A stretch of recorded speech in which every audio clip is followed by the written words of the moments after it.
dando continuidade ao nosso trabalho, convidamos o professor Júlio César Guedes Antunes, do Instituto Federal do Norte de Minas Gerais, para proferir a sua palestra.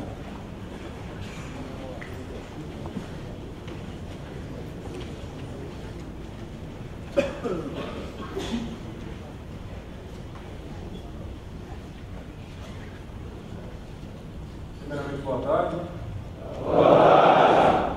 Saudações ao caríssimo General Vasconcelos, demais autores oficiais generais, demais oficiais, sargentos da Escola Sargentos de Armas e caríssimos veteranos.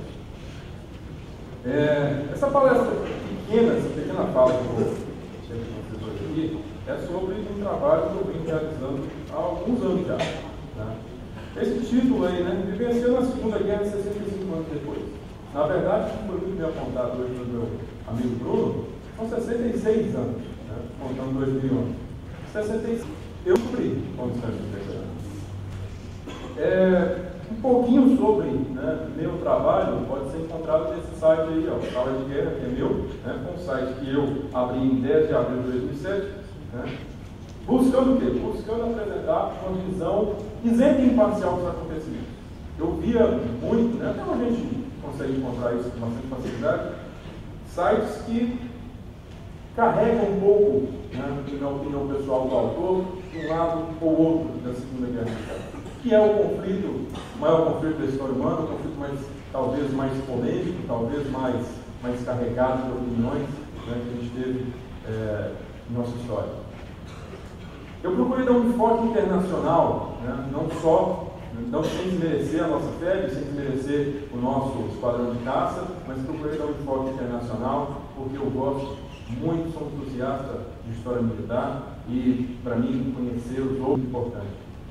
Dando, claro, um destaque humano, destaque ao aspecto humano, não simplesmente um site sobre máquinas, um site sobre batalhas, mas um site sobre o aspecto humano da guerra. Quem foi aquele sujeito que foi ao campo de batalha, que atirou, tomou, né, fogo inimigo, que está vivo hoje, que não está mais conosco, no caso do nosso sargento Machou, quem foram essas pessoas, né? Então, eu me dediquei um pouquinho a descobrir. É residente em Blumenau, Santa Catarina. Major Martin foi piloto de caça noturna da Força Aérea Alemã e ele foi comandante de um grupo de caça noturna durante a guerra e tem no currículo 52 abates, né? 133 desses bombardeiros ingleses Lancaster. A gente fez esse documentário na casa dele, ele foi muito cordial, até hoje ele é meu amigo, estive com ele semana passada, né? Ocorreu tudo num clima bastante amigável, né? Muito contradizente com que é aquela expectativa que a gente tem talvez de um combatente alemão, né? De um ex-combatente alemão, principalmente de um oficial, né? Daquela tradição rígida prussiana. Então, Martin é uma pessoa extremamente cordial e extremamente receptiva, né? Mostrou para a gente as condecorações dele, são condecorações originais, né? Cruz do Cavaleiro com folha de carvalho, Cruz Alemã em Ouro, Cruz de Ferro II, os badges, né? Os insígnias de aviador, de 200 missões e o badge de ferido preto. Tá? Então, a partir desse contato com o Martin Davis, eu pude expandir, né, meus contatos com veteranos do eixo, tanto da Alemanha, da Itália, da Romênia e diversas outras nações europeias. Já outro aspecto da minha pesquisa veio quando eu fui contactado por uma moça do Rio de Janeiro chamada Catherine Jorgensen. Ela é brasileira, filha de um veterano norte-americano da campanha de bombardeio contra o Japão. O pai dela já havia falecido, Walter Jorgensen, esse senhor aí da foto à esquerda. Ele era engenheiro de voo de um B-29, ele me mandou algumas fotos interessantes. Era interessante que ela não tinha noção do que o pai dela tinha feito, do que o pai dela tinha realizado, de onde ele tinha lutado, de que unidade ele tinha participado. Simplesmente com um nome e com algumas fotos, ela me pediu para dar uma ajuda, eu acabei ajudando e entrando em contato com veteranos norte-americanos, meio que acidentalmente, e eu acabei conhecendo diversos deles. E pelo historiador do 20º Grupo de Bombardeio, eu consegui essa foto. Essa foto datada ali embaixo, se vocês conseguirem ver, ó, 26 de março de 45. O Jorgensen é esse aqui, ó, ajoelhado à direita. Tá? Através disso aí, eu expandi bastante também essa rede de contatos nos Estados Unidos. Eu acho que os Estados Unidos é o país que mais homenageia seus veteranos, né? É o país que mais toma conta deles, é o país que realiza eventos. Tem um dia anual, é o Dia dos Veteranos. Isso é uma coisa que eles levam a cabo com parte da sociedade deles. É uma classe social norte-americana, a classe dos veteranos. É uma sociedade, claro, militarizada, uma sociedade que se envolve constantemente, frequentemente em guerra. Portanto, a classe dos veteranos é muito grande, né? Somente por dia nos Estados Unidos morrem 1000 veteranos da Segunda Guerra Mundial. Em torno de 1000 por dia. Né? Então, ainda temos muitos deles aí. Entre eles, meus amigos aqui, o Coronel de Patilha, na esquerda, Maurice Ekman, no centro, o Coronel Benix, Coronel Benix, à direita. Todos eles, os 3 pilotos do B-29, me auxiliaram no trabalho acadêmico que eu fiz a esse respeito. Foi um trabalho muito produzido. Aqui uma foto tirada do Ben, né? Peguei isso aqui à esquerda, o Fifi, o único B-29 em condições do voo do mundo. Interessantemente, mantido por uma fundação chamada CAF, né? Commemorative Air Force, Força Aérea Comemorativa. Uma instituição que, né, se baseia na reconstrução, no restauro e na preservação em voo de aeronaves históricas. Simplesmente com o objetivo de manter a memória viva. É um exemplo que, se a gente não tem condição de comparar em escala, pelo menos em motivação, né, deveria ser mais copiado. Aqui algumas fotos. Essa foto é do Ben com o Ashman, né, esse do meio aqui, ó, que eu apresentei para vocês. São os dois aqui, do meio e da direita, Maurice Ashman. E o capitão Jerry Allen, eu gostaria de falar para vocês um exemplo muito bonito, né, que é essa trajetória dessa vida. Jerry Allen, ele foi piloto de Mustang, né? Aqui embaixo tem uma foto, dá para vocês verem a base dos Mustangs em Odima, a partir de fevereiro de 45. Depois que os americanos conquistaram a ilha, eles instalaram rapidamente essa base aérea para poder oferecer escolta de caças aos B-29, né, em direção ao Japão. Então, o Jerry ele realizou 19 missões chamadas VLR, né, Very Long Range, digamos, traduzindo ao pé da letra, longuíssimo alcance contra o Japão. E o Jerry, ele me disse, a gente troca bastante nele, ele me disse que, e eu li os 2 livros dele também, ele tinha um ódio mortal dos japoneses. Ele tinha um ódio mortal desse povo que atacou o país dele, embora não tenha visto um único japonês na guerra, que era piloto de caça. E ele chegou em Odima depois que a ilha estava conquistada. Ele não viu um único japonês na guerra e ele tinha ódio mortal do povo amarelo que tinha atacado ele.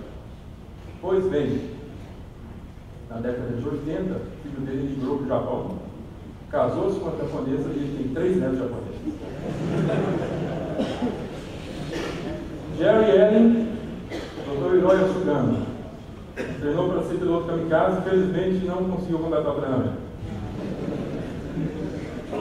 Ambos aí, muito amigos hoje, parceiros na escrita de livros, né? E estão aí na ilha de Odima. Esse foi um evento ano passado, em comemoração de 65 anos da batalha. E ele hoje vive do Japão para os Estados Unidos, dos Estados Unidos do Japão. Passou a amar o país que ele odiava e a amar o povo que ele odiava. Já a respeito da Alemanha, eu faço algumas viagens. O Marco, que está aqui nessa foto de baixo, no centro aqui, foto tirada ano passado, ele me apresentou diversos veteranos alemães, né? E eu pude, através desse conhecimento, desse travar esse contato com esses veteranos, provar que eles não são figuras sisudas, preto e branco, em livros de história, ou em filmes, né? Eles são pessoas que têm visões, eles são pessoas que têm sentimentos, eles são pessoas tão humanas quanto nós. Apesar de terem sido nossos inimigos, é o que a gente pode pensar que acontece, mas são tão humanos quanto nós. Eu vou ressaltar alguns poucos aqui, somente 2 desses que eu conheço na Alemanha. Esse primeiro ali, ó, da direita, da esquerda, perdoe, é o Tenente Gunther Hall. Ele é o presidente da Associação de Linhadores da Cruz do Cavaleiro, que é essa cruz que estão no pescoço. Ele ganhou essa condecoração, que é uma altíssima condecoração de bravura, não é, na verdade, a condecoração mais alta de bravura do Terceiro Reich, por ter parado o avanço de uma brigada blindada inglesa no norte da África em junho de 42. 2 armas antitanque 76mm capturadas nos ursos. Ele parou uma brigada blindada inglesa por ter mantido a posição, apesar de que a arma ao lado dele tinha sido destruída. Ele, sozinho, manteve a posição e segurou a linha. Então, ele, aos 19 anos de idade, foi condecorado com a Cruz do Cavaleiro pelo General Rommel, está aqui à direita, para quem já ouviu falar o nome do Rommel, a raposa do deserto, famoso general alemão, que por tempos e tempos conseguiu bater os ingleses no Ostara. Outro que eu conheci, uma pessoa também bastante singela, é o Otto Carius. Primeiro-tenente Otto Carius é considerado o comandante de tanque mais bem sucedido da história. Ele tem 150 tanques soviéticos destruídos. Foi comandante de tanque Tigre, esse último aqui. E ele toma conta de uma farmacinha. Desde 1956, ele toma conta dessa farmácia, trabalha até hoje, há 89 anos, e mora em cima da farmácia. Gente do mundo todo vai visitar ele, a gente não tem noção do que ele representa. O pessoal chega dos Estados Unidos, chega do Japão, chega do Brasil, inclusive, eu fui lá. Mas ele recebe todo mundo com aquele sentimento de simplicidade, de que somente aquelas pessoas que realizam grandes feitos têm. Ele simplesmente fez o trabalho dele. Foi a Romênia também, uma situação bem interessante dos veteranos romenos. Eles passaram por dificuldades tremendas, dado o governo comunista da Romênia pós-guerra. Eles foram expulsos das Forças Armadas por não assinar uma declaração de repúdio aos atos que eles tomaram contra a União Soviética. Muitos deles passaram fome, alguns morreram nessa condição, e os que sobreviveram à queda do comunismo em 89, foram promovidos a altas patentes como forma de compensação. No caso do general Ion Dobran, foi promovido a brigadeiro general. O general Ion de César é o piloto mais velho da Romênia, foi promovido a tenente general. No caso, os dois são ases de 11 vitórias, ases de 16 vitórias. Se vocês forem perceber, ali na cabeça do general Ion Dobran, tem um boné.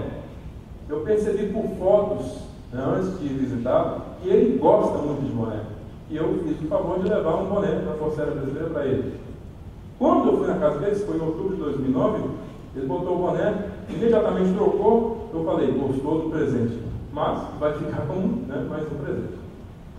Interessante que há pouco tempo, eu achei uma foto, na verdade um álbum de fotos, de uma visita que um piloto americano fez a ele lá em Bucareste, na Romênia. Esse piloto americano, chamado Barry Davis, quase foi morto por Dobran em 6 de junho de 44, a mesma data do desembarque na Normandia, só que sobre a Romênia. Ion Dobran, voando por trás do Barry Davis, fuzilou o avião dele, destruiu os controles principais, deixou ele inconsciente com uma rajada que passou próximo da cabeça dele, mas ele conseguiu recuperar os controles e fazer um pouso forçado na Ucrânia. Por muito tempo no hospital, voltou e 60 anos depois se encontraram para ver por ver. Você foi o cara que quase me matou? Desculpa. Interessante, ele foi para lá em janeiro de 2010 para se encontrarem pessoalmente e numa reunião, numa ocasião, num jantar oficial com oficiais romenos e da delegação americana, Ion Dobran está usando o boné da Força Aérea Brasileira. Barry Davis é esse aqui é o coronel Alex Trandafir, piloto de MiG-21, e Ion Dobran aqui do lado, usando o boné da Força Aérea Brasileira, e infeliz, pelo que a gente pode ver. É uma honra para nós. Eu realmente fiquei muito feliz com o presente que eu dei para ele, mas eu me senti feliz como brasileiro. E me ver representado numa reunião tão distante e tão importante. E finalmente, aqui no Brasil, como é que está a situação dos nossos veteranos? A gente viu que na Alemanha, muitos deles se encontram na mesma situação aqui no Brasil.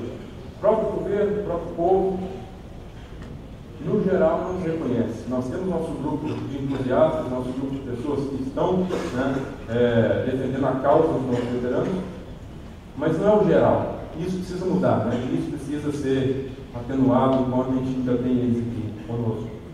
Aqui no Brasil nós temos algumas reuniões, como por exemplo a reunião dos combatentes da fé, que esse ano acontece em Porto Alegre. E lá no Rio de Janeiro, muito interessante, né, tem a reunião do primeiro grupo de casa. Eu compareci em 22 de abril desse ano. Na verdade, 21 de abril, esse jantar, esse almoço aí, que os pilotos aqui, ali no meio com o brigadeiro Meira, de blusa branca, e o brigadeiro Rui, de terno, cinza, né? Uma reunião, né, totalmente informal, muito bem-humorada. Os dois, vocês podem ver aí, né, são pessoas muito bem-humoradas. Os dois estão aqui na época da guerra, né, o Rui e o Meira. Então, ficaram muito felizes com a minha visita, com o interesse de pessoas mais jovens, né, nas ações deles. E eles esperam esse tipo de coisa de pessoas mais jovens. Eles esperam que a juventude desse país, né, reconheça os atos deles, reconheça os feitos deles, mas não é idolatria que eles esperam, é um reconhecimento que a gente deve. Isso a gente não está fazendo, a gente está fazendo mais do que a nossa obrigação ao reconhecer. Né? Então, eu acho importante comparecer, eu acho importante ir atrás nessa época que nós temos essa possibilidade. Vocês têm aqui no auditório pessoas que estiveram lá, cumpriram com o seu dever e defenderam o nome do Brasil no maior conflito armado da história, né, e que devem ser reconhecidos pelo que fizeram. Não continuar na situação de abandono que se encontram hoje. Tá? Eu faço minha parte, né, esse que o seu Isar, né, sargento Isar Santos Alves, mora lá na minha cidade, em Montes Claros, Minas Gerais. Essa foto aqui é dele, em 43. Eu colorizei essa foto, dei de presente para ele quando ele fez 90 anos, né? Ficou muito feliz com isso aqui. Não tinha ideia de como é que eu tinha feito, né? Mas eu expliquei, tentei explicar. Em todo caso, essa foto foi tirada anteontem, foi na casa dele, e eu disse que viria aqui e ficou extremamente feliz de estar sendo mencionado. Por fim, gente, eu queria deixar para vocês essas imagens aqui. Ó. Essas imagens são da minha cidade. São imagens do desfile de 7 de setembro. São imagens de nossos veteranos ali desfilando pela avenida principal. E aqui, alguns anos antes, né, em formatura. Esse que está segurando a bandeira, o seu Ives Duarte Pereira, foi do 11º Regimento. Faleceu agora em abril. Tá? Visitei ele em casa, ele ficou muito satisfeito, me fez funções assim, que eu simplesmente só coisas similares ao que conhecer aqui os nossos ferianos de Belo Horizonte, né? Mas que infelizmente essa cena aqui não vai se repetir mais. Essa cena aqui entrou para os arquivos, como dizem, né? Ela não pode se repetir mais. Lá em Montes Claros, de todos os senhores que estão aqui, só resta um. Hoje nós temos a situação especial, nós temos aqui 4 veteranos, e também a dona Carlota, que é a última enfermeira da festa, que está bem aqui com a gente, né, aos 97 anos, está um pouco caladinho, mas está bem. E é o tempo de se correr atrás, é o tempo de se fazer alguma coisa, é o tempo de se prestar o respeito e de dizer a esses senhores que estão aqui, seu muito obrigado. Tá? Seu muito obrigado por ter feito o dever deles na época deles. Né? Vou mostrar que esse país tem valor, que esse país é um país sério. Embora a nossa participação tenha sido pequena, ela foi uma participação marcante. Hoje, eu posso dizer para vocês, pelo que eu conheço lá de fora, pelo que eu conheço de veteranos de outros países, eu conheço do povo, a opinião do povo de outros países, o Brasil é bem visto, e foi bem visto por sua participação na campanha italiana. Então, nada mais justo que reconhecer esse fato com nossos últimos representantes dessa geração, como dizem os americanos, the best generation, a melhor geração. Nossa geração que foi à guerra defendendo as cores brasileiras.